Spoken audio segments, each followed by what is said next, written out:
शांति श्रृंखलार सह शेष है बालेश्वर बार एसोसिएशन निर्वाचन। केशव आचार्य हेले नूतन सभापति।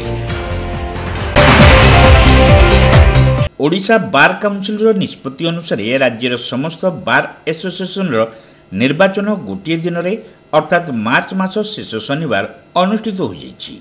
एही क्रम में बालेश्वर बार एसोसिएशन मतदान सकाळ 7:30 आरंभ होई अपराह्न 3टा पर्यंत चलीथिला। निर्वाचन अधिकारी भाव दायित्व तुलाइथिबा वरिष्ठ आईनजीवी कार्तिक चंद्र सिंह प्रत्यक्ष तत्वावधान में शांति श्रृंखलार सह मतदान शेष होइछि। एने 2 नंबर बार 12 गोटे बूथ स्थापन करा जायतिला। मोट 1399 जन भोटरक मध्यरु एही निर्वाचन में 1220 जन मतदान करिथिबा जणा जायछि। अपराह्न 5टारू भोट गणति आरंभ होइथिबा निर्वाचन अधिकारी श्री सी प्रकाश करिसेंति। विलंबित राति हेले मध्य भोट गणति शेष हेबा सह संगे संगे फलाफल घोषणा करा जिवो बोली से सूचना दैछंती। वर्तमान 7टा 7:30 आरंभ होला भोट 3टारे सरीबो 3टा पर गणति आरंभ होबो जे पर्यंत न सरीछि।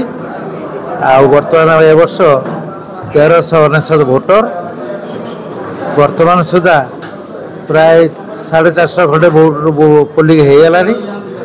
आशा करते 1200 खंडे हो पारे। कैंडिडेट टोटाल 36 जन आउ वाइस प्रेसिडेंट 3 जन एक्सटर्न वाइस प्रेसिडेंट है 2 जन आउ सेक्रेटरी है 3 जन एक्सटर्न सेक्रेटरी है 5 जन एमती सब लड़ुंट किसी विशृंखला है समस्त बंदोबस्त कराई सिनियर मान बंदोबस्त कराई। बाहर आए सब 4-5टा फैन लगे देचु आउ डिपोजिट करके सेटा भी चलैचु टेम्परारी। 12टा बूथ है 12टा बूथ रे गोटे साइड 2टा रो कराई गोटे साइड सीनियर पोस्ट गोटे साइड जूनियर पोस्ट। मतदान और भोट गणति आदि निर्वाचन कार्य परिचालन में 19 जन वकिल सहयोग करुछंती।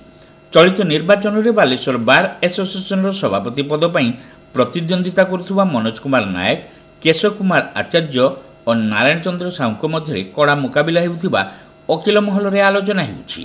सेहिभଳି उपसभापति पद में प्रतिद्वंदिता करुवा जितेंद्र कुमार उपाध्याय और रंजित पंडा, संपादक पद में प्रतिद्वंदिता करुवा दीपक कुमार दास, संबित कुमार नंदी और प्रताप चंद्र महांती, सह संपादक पद में अजय कुमार बारिक, चंद्रकांत जेना, पिनाकी धीर, रीतांजलि नंद, सौरीशंकर परिड़ा, कोषाध्यक्ष पद में निशांत पट्टनायक और राधावल्लभ दास, सह कोषाध्यक्ष पद में बरेन्द्र सेठी और मोहम्मद इस्लाम को समेत 12 जणिया कार्यकारिणी सदस्य पद में प्रतिद्वंदिता करुवा 19 जन प्रार्थी निज निज विजयी को नहीं बेस आशावादी थिबा देखिबाकु मिलिछि।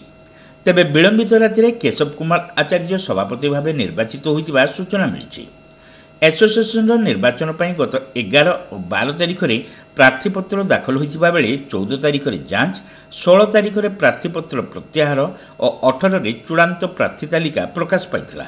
पूर्वर प्रति 3 वर्ष थे बार एसोसिएशन निर्वाचन होता। मात्र राज्य बार काउंसिल संशोधित निष्पत्ति अनुसार प्रत्येक वर्ष मार्च मास शेष शनिवार निर्वाचन होउछि बोली निर्वाचन अधिकारी दायित्व तुलाइथिबा आईनजीवी श्री सी सूचना दैछन्ति।